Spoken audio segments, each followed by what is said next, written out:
Hi viewers, welcome to our channel. ప్రస్తుతం మనతో పాటు సీనియర్ జర్నలిస్ట్ దాము బాలాస్ అన్న వారితో మాట్లాడారు. నమస్కారం సార్. సార్, అనంతపూర్ దగ్గర ఎస్ఆర్ఎంటీ కాలేజీకి చెందిన బీటెక్ చదువుతున్న అమ్మాయి సూసైడ్ చేసుకుంది. సో ఆ సూసైడ్కి సంబంధించి తన లేఖ కూడా రాసింది. మరి ఎవరు ఆ అమ్మాయి, ఆ లేఖలో ఏముంది, దీనికి గల కారణాలు ఏంటి సార్? అనంతపూర్ జిల్లా బుక్కరాయి సముద్రం దగ్గర ఎస్ఆర్ఎంటీ కాలేజ్ ఇంజనీరింగ్ కాలేజీలో బీటెక్ చదువుతున్న కే కవిత అనే అమ్మాయి ఆత్మహత్య చేసుకుంది. ఆ అమ్మాయి ఒక సూసైడ్ లెటర్ కూడా రాసింది. ఆ లెటరు నా దగ్గరికి వచ్చింది. దాంట్లో ఏముందని నేను చదువుతాను, ఎందుకంటే ఇది ఒక ఇంపార్టెంట్ ఆస్పెక్ట్. అమ్మా నాన్న నాకు బతకాలని లేదు, అందుకే చచ్చిపోతున్నా. ఇన్ని రోజులుగా కాపాడుకుంటూ వస్తున్న నా స్టేటస్, నా వాల్యూ అన్నీ ఇక్కడికి వచ్చాక పోగొట్టుకున్నా. Because of negative over thinking. అందరితో నార్మల్గా ఉండాలనుకుంటా, బట్ కానీ అందరిలాగా హ్యాపీగా బతకలేకపోతున్నా. నా తెలివి తక్కువ తనం వల్ల నేనే తప్పు చేయకున్నా అందరూ నన్ను తప్పుగా అనుకునేలా చేస్తున్నా. నేను ముందే సైలెంట్ అండ్ అందుకే ఈ మధ్య ఓవర్ థింకింగ్ చాలా ఎక్కువైంది. నేనేం మాట్లాడుతున్నానో నాకే అర్థం కాని స్థితిలోకి వెళ్ళాను. ఏ పని చేసినా నిదానంగా గంటలు. అమ్మా నాన్న, మీ రుణం ఈ జన్మలో తీర్చుకోలేకపోతున్నా. మిమ్మల్ని బాధపెట్టి చాలా తప్పు చేస్తున్నా. ఇంత చదివి కూడా నెగిటివ్ ఓవర్ థింకింగ్ అడిక్ట్ అయిపోయి ఉన్నానంటే ఉంటూ అన్నట్టుగా బతికా. ఇంకా ఇలానే బ్రతకడం నా వల్ల కాదు. ఇక్కడగా సరిగా చదువుకోను లేను, అలాగని ఇంటికెళ్ళి పనులు చేస్తూ బ్రతకడం నా వల్ల కాదు. ఇప్పుడున్న సమాజంలో నేను అసలు బ్రతకలేను. అలాగని ఇంటికెళ్ళి అమ్మ నాన్నలకు భారం అవ్వలేను. ఈ భూమి మీద ఉండి రోజు చస్తూ బతకడం నా వల్ల కాదు. అందుకే పూర్తిగా చచ్చిపోతున్నా. ఎంత మారి అందరితో కలిసి చదువుకుంటూ తిరగాలని అనుకున్నా మారలేకపోతున్నా. ఇక మారలేనని అర్థమైంది, అందుకే చచ్చిపోతున్నా. ఇట్లు కే కవిత. అంటే ఈ మధ్యకాలంలో చాలామంది ఆత్మహత్యల గురించి కూడా మనం మాట్లాడుకున్నాం, విద్యార్థులది. అయితే దీనిలో ఒక కొత్త ఆస్పెక్ట్ ఏంటంటే నెగిటివ్ ఓవర్ థింకింగ్ అనేది ఈ అమ్మాయి చెప్పింది. సో నెగిటివ్ ఓవర్ థింకింగ్ అంటే ఏంది అని మనం చూసినప్పుడు, నెగిటివ్ బిలీఫ్స్ని నెగిటివ్ థింకింగ్ అంటారు. యాక్చువల్గా నెగిటివ్ బిలీఫ్ అంటే నెగిటివ్గా మనం నమ్ముతాం ఒక విషయాన్ని. అది యాజ్ ఇట్ ఈజ్గా మనం దాన్ని అనలైజ్ చేసే శక్తి కోల్పోయినప్పుడు నెగిటివ్గా నమ్మడం అనేది మొదలు పెడతాం. ఈ నెగిటివ్ థింకింగ్ అనేది డిఫైన్ చేసినప్పుడు నెగిటివ్ బిలీఫ్స్ అనేది సైకాలజిస్టులు అంటారనమాట. అంటే దీంట్లో ప్రధానంగా ఏంటంటే జంపింగ్ టు కన్క్లూజన్స్. ముందు దాన్ని అనలైజ్ చేయకుండానే కన్క్లూజన్కి వచ్చేస్తాం. ఒక సంఘటన జరగగానే నెగిటివ్గా కన్క్లూజన్కి వచ్చేస్తాం. ఇప్పుడు అదేదో జరిగింది, నేను ఒకటి రాశాను, నువ్వు అది బాగాలేదన్నావు. ఎందుకు బాగాలేదని అనలైజ్ చేయకుండా నేను అసలు బాగా రాయను, నేను ఎప్పుడు బాగా రాశాను, నేను బాగా రాయలేను, నేను ఫెయిల్యూర్ అయిపోయాను అన్న దీనికి వెళ్ళిపోవడం. అసలు దాంట్లో ఏది బాగుంది, ఏది బాగాలేదు, ఎందుకు బాగాలేదు, నీ అభిప్రాయాన్ని నేను ఏకీపించాలా లేదా, నువ్వు ఎక్స్పర్టా దీన్ని తేల్చడానికి, ఇవన్నీ అనాలిసిస్లో ఉంటాయి. కానీ ఈ అనాలిసిస్ లేకుండా బ్లైండ్గా ఒక నెగిటివ్ బిలీఫ్లోకి వెళ్ళడమే నెగిటివ్ థింకింగ్. రెండవది కెటాస్ట్రోఫైజింగ్ అంటారు. కెటాస్ట్రోఫైజింగ్ అంటే ప్రతిదాన్ని వరస్ట్ దాంట్లో అవుట్కమ్లోకి వెళ్ళిపోవడం, జంప్ చేసి. సో నువ్వు బాగాలేదన్నావు కాబట్టి, నేను పనికిరాను కాబట్టి నేను ఇంకా వేస్ట్ బతకడం. This is called catastrophic thinking. అంటే ప్రతి విషయంలో వరస్ట్గా వెళ్ళడం. ఇప్పుడు కెమెరా సరిగా చేయలేదు నువ్వు అన్నాను అనుకో, నేను కెమెరామెన్కి పనికిరాను, దేనికి పనికిరాను అనే దానికి వెళ్ళిపోవడం. ఇక్కడ దీంట్లో నేను కెమెరా కరెక్ట్గా పెట్టానా లేదా, ఎందుకు పెట్టలేదు, ఏం ఫెయిల్ అయింది అనేది థింక్ చేయకుండా దాని వరస్ట్ అవుట్కమ్ ఏముంటుంది అంటే, నేను కెమెరామెన్కి పనికిరాను, నాకు ఎవడు ఉద్యోగం ఇవ్వడు, నేను ఇంకా ఊర్లోకి పోతే అవమానం. దీన్ని కెటాస్ట్రోఫైజింగ్ అంటాం. అంటే ప్రతి దాంట్లో వరస్ట్ సిచ్యువేషన్కి జంప్ చేయడం. ఇక ఓవర్ జనరలైజేషన్ అంటే మామూలుగా ఇందాక చెప్పింది అది కూడా పర్టికులర్ విషయాన్ని ఆ పర్టికులర్గానే చూడకుండా జనరలైజ్ చేసుకోవడం. నువ్వేదో ఈరోజు ఏంటి డల్గా ఉన్నావు అని ఎవరైనా అడిగారు అనుకో, ఈ డల్గా ఉన్నాడు, నేను బాగాలేదన్నాడు, నేను అందంగా లేదన్నాడు, నేను దేనికి పనికిరాను, అందుకే జనంలో వెళ్ళకూడదు, బుద్ధి లేక వచ్చాను, ఇలాగా థింక్ చేయడం. సో అక్కడ పర్టికులర్గా అతను ఎందుకన్నాడు, మనకి డల్గా ఎందుకు లేదు, రాత్రి నిద్ర సరిపోలేదా ఏంటి, దాన్ని అనలైజ్ చేయకుండా, ఆ పర్టికులర్ సిచ్యువేషన్ అనలైజ్ చేయకుండా దాని నుంచి ఓవర్ జనరలైజేషన్లకి వెళ్ళిపోవడం. తర్వాత షుడ్ ఎలిమెంట్ అంటారు. షుడ్ ఎలిమెంట్ అంటే ప్రతి దాంట్లో చాలామంది ఏం చేస్తారంటే, మన చుట్టూ ఉన్నోళ్ళు యూ షుడ్ డూ ఇట్ అంటే నువ్వు ఇలా చేసి ఉండాల్సింది, నువ్వు అలా చేసి ఉండాల్సింది అనేది మాట్లాడతారు.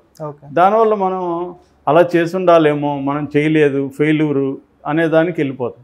అలాగే ఎందుకు చేయాలి, ఇలాగే చేస్తే తప్పేంటి అనే అనాలిసిస్ మనకి రాదనమాట ఈ నెగిటివ్ థింకింగ్ వాళ్ళకి.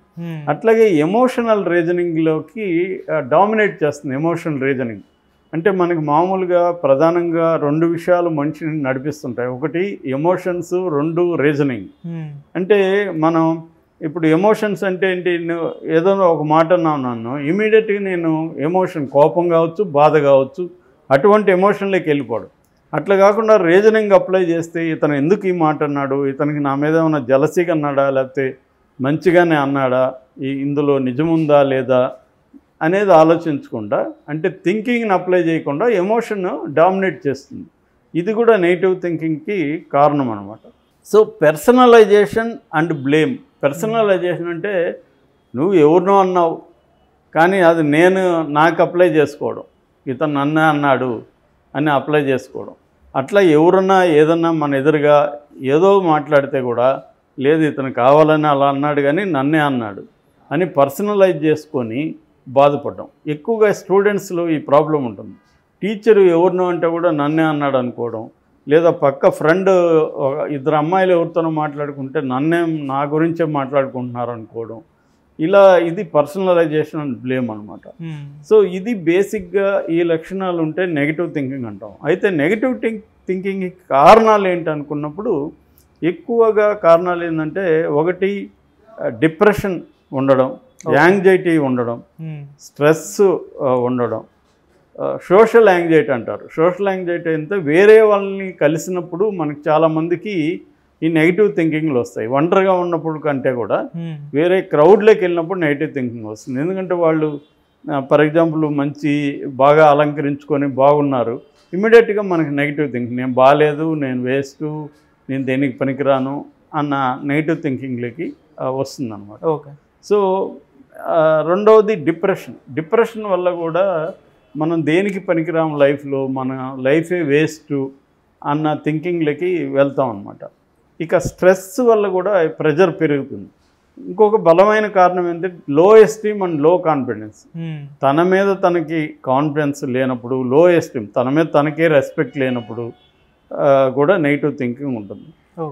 అయితే ఇది కామనే. నెగిటివ్ థింకింగ్ ఉండడం అనేది అందరిలో కూడా ఏదో ఒక స్టేజ్లో ఎంతో కొంత నెగిటివ్ థింకింగ్ లేని వాళ్ళు ఎవరు ఉండరు. నెగిటివ్ థింకింగ్ అనేది అన్నిట్లో బ్యాడ్ కూడా కాదు, కొన్నిట్లో నెగిటివ్గా ఆలోచించడం కూడా మంచిదే. ఏదన్నా ఇప్పుడు ఒక పని చేస్తున్నాం, ఈ పని చేయడంలో రిస్క్లు ఏంటి, దీంట్లో నెగిటివ్ ఎఫెక్ట్ ఎలా ఉండొచ్చు, దానికి మనం రెడీగా ఉన్నామా లేదా అన్నది ఆలోచించడం తప్పు కాదు. దాని నెగిటివ్ థింకింగ్ కిందకి రాదు. అది నెగిటివ్ థింకింగ్ అనేది ఒక బ్యాడ్ దీంట్లో కాంటెక్స్లో ఎప్పుడు వస్తుందంటే, అది నిన్ను నెగిటివ్గా అఫెక్ట్ చేస్తున్నప్పుడు.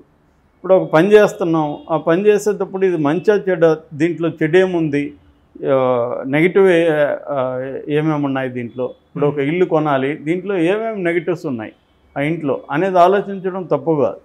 పాజిటివ్స్ ఏమేమి ఉన్నాయి, నెగిటివ్స్ ఏమేమి ఉన్నాయి అనేది థింక్ చేయడం తప్పు కాదు. అంటే ఆబ్జెక్టివ్గా లాజిక్ని, రీజన్ని అప్లై చేసి ఒక విషయాన్ని స్టడీ చేస్తున్నప్పుడు బోత్ పాజిటివ్స్ అండ్ నెగిటివ్స్. అట్లాగే మనలో కూడా, మనం చేసే పనిలో మనలో ఏం నెగిటివ్ ఇష్యూస్ ఉన్నాయి, దాన్ని ఎలా అధిగమించాలి, ఇది మంచిది యాక్చువల్గా అనాలిసిస్ చేసుకున్నప్పుడు. అట్లా కాకుండా అది బ్యాడ్గా నీ అఫెక్ట్ చేస్తున్నప్పుడు మాత్రం డేంజర్ అన్నమాట.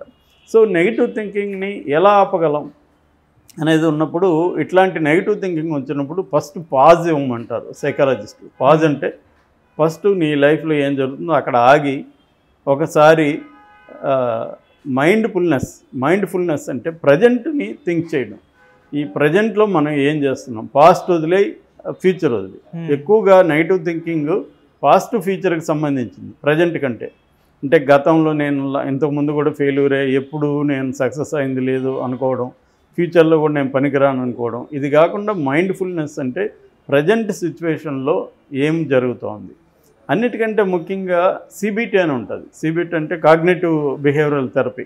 ఈ సిబిటిలో ప్రధానంగా చెప్పేది ఏంటంటే థాట్ డైరీ రాయమంటారు. అంటే నీ థాట్స్ని రాస్తే ఈరోజు ఏం థాట్ వచ్చింది అది రాసామనుకో, దాన్ని అప్పుడు అనలైజ్ చేయొచ్చు.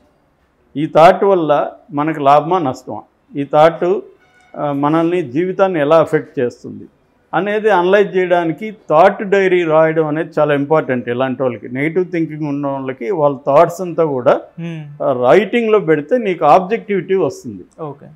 తర్వాత కొంత మెడిటేషన్ లాంటిది చేయడం కూడా ఇంపార్టెంట్ వీళ్ళకి. మెడిటేషన్ అంటే ఏంటి, మన థాట్స్ని మనమే అబ్జర్వ్ చేసుకుంటూ ఉండడం, మన ఆలోచనలని మనం వేరేవిలాగా వాటికి దూరంగా జరిగి డిటాచ్ అయ్యి మన ఆలోచనని అబ్జర్వ్ చేయడం ద్వారా మనకి వాటి మీద అండర్స్టాండింగ్ పెరుగుతుంది. తర్వాత సైకాలజిస్టుని కలవడం కూడా చాలా ఇంపార్టెంట్ ఇలాంటి వాళ్ళకి. ఇప్పుడు మనం చెప్పేవన్నీ చాలామంది చేయలేరు, కాబట్టి ఏం చేయాలంటే వాళ్ళు సైకాలజిస్టుని కలవాలి. ఇటువంటి కాలేజెస్లో కూడా సైకాలజిస్టులు అనేవాళ్ళు ఉండడం చాలా ఇంపార్టెంట్, కౌన్సిలర్స్ ఉండడం అనేది. సో దానివల్ల ఏమవుతుందంటే వీళ్ళు తమ భావాలంతా సైకాలజిస్టుల దగ్గర చెప్పుకోరు. ఇప్పుడు ఈ అమ్మాయికి ఉన్న ప్రాబ్లం ఏంటంటే, ఈ కవిత వేరే వాళ్ళతో ఎవరితో షేర్ చేసుకోలేదు.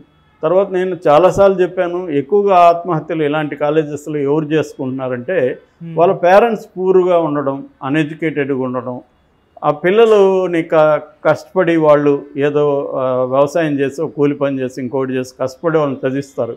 ఈ పిల్లలకి పేరెంట్స్ మధ్య గ్యాప్ విపరీతంగా ఉంటుంది. They cannot share with their thoughts with the parents అని. ఇప్పుడు ఈ అమ్మాయి కూడా వాళ్ళ నాన్నకు ఫోన్ చేసి నాకు ఇక్కడ చదవడం ఇష్టంగా లేదు, ఇబ్బందిగా ఉంది, నేను ఇంటికి వస్తానంటే ఆయన నాకు ఇప్పుడేవో పనులు ఉన్నాయేమో 2 రోజులాగా నేను తీసుకొస్తానన్నా అంట. మామూలు ఎడ్యుకేటెడ్ పేరెంట్ అయితే ఇమ్మీడియట్గా అటెండ్ అవుతాడు. అసలు ఏంటి నీ ఎందుకు చదవడం ఇష్టం లేదు ఏంటి అని అడుగుతాడు. ఈయన అడగలేకపోయాడు పేరెంట్. ఈయనకి అవేమీ తెలియదు. వాళ్ళ అమ్మ నాన్న అంటున్నారు అదేమి జరిగిందో మాకు తెలియదు సార్ అంటున్నారు. అంటే ఆ గ్యాప్ ఉన్న వాళ్ళు పిల్లలకి ఏముండదంటే హయ్యర్ ఎడ్యుకేషన్ పోయినప్పుడు వాళ్ళు ఆ సోషల్ సెగ్రిగేషన్లో వెనకబడిపోతారు. మిగతా వాళ్ళు వీళ్ళకంటే సోషల్ స్టేటస్ అది బాగుంటుంది. వీళ్ళు దానివల్ల వీళ్ళకి ఒక సెల్ఫ్ ఎస్టీమ్ అనేది, అందుకని అనింది అమ్మాయి ఎంతవరకు కాపాడుకున్న వాల్యూ ఇక్కడికి వచ్చి నాకు పోయిందని. అది కారణం అదే అనమాట. దానివల్ల కాలేజీలో సైకాలజిస్టు కౌన్సిలర్లు ఉండడం ఇంపార్టెంట్. వాళ్ళైతే ఇట్లాంటి విషయాల్ని వాళ్ళకి ఎక్స్ప్లెయిన్ చేస్తారు. ఇదమ్మా నీ ప్రాబ్లం, నువ్వేం ఫీల్ కావద్దు, నువ్వు నిజానికి వాళ్ళకంటే బెటరు, వాళ్ళకి ఆ బ్యాక్గ్రౌండ్ ఉంది, వాళ్ళు వచ్చారు, నీకు ఏ బ్యాక్గ్రౌండ్ లేకుండా నువ్వు వచ్చావంటే you are greater than them, you are better than them అనేది అర్థం చేయించినప్పుడు వీళ్ళ సెల్ఫ్ ఎస్టీమ్ పెరుగుతుంది. కానీ అలాంటి అర్థం చేయించే వాళ్ళు లేకపోతే కాలేజీలో ఎవరు చేయగలరు? అందుకని నేను ఇచ్చే సలహా ఏంటంటే ఇటువంటి స్టూడెంట్కి జస్ట్ మీరు గూగుల్కి వెళ్ళి సైకాలజిస్ట్ని సంప్రదించండి. ఈవెన్ ఆన్లైన్లో కూడా కన్సల్టెన్సీ ఉంటుంది. మీ ప్రాబ్లమ్స్ని చెప్పడం ఇంపార్టెంట్, షేరింగ్ ఈజ్ ఇంపార్టెంట్. దాన్ని టాకింగ్ క్యూర్ అంటారు. మాట్లాడడం ద్వారానే క్యూర్ అవుతుంది. కాబట్టి విద్యార్థులు ఇలాంటి ప్రాబ్లమ్స్ని ఎదుర్కొన్నప్పుడు వాళ్ళు సింపుల్గా మీకు ఎవరికి చెప్పుకోలేకపోతే సింపుల్గా గూగుల్కి వెళ్ళి సైకాలజిస్టులను కొట్టి బెస్ట్ సైకాలజిస్టులు ఇన్ అనంతపూర్ లేకపోతే హైదరాబాదు కొడితే వాళ్ళకి మీరు మినిమల్ ఫీజు ఇస్తే వాళ్ళు they can talk to you, మీ సమస్యకి పరిష్కారం దొరుకుతుంది. Okay, thank you sir.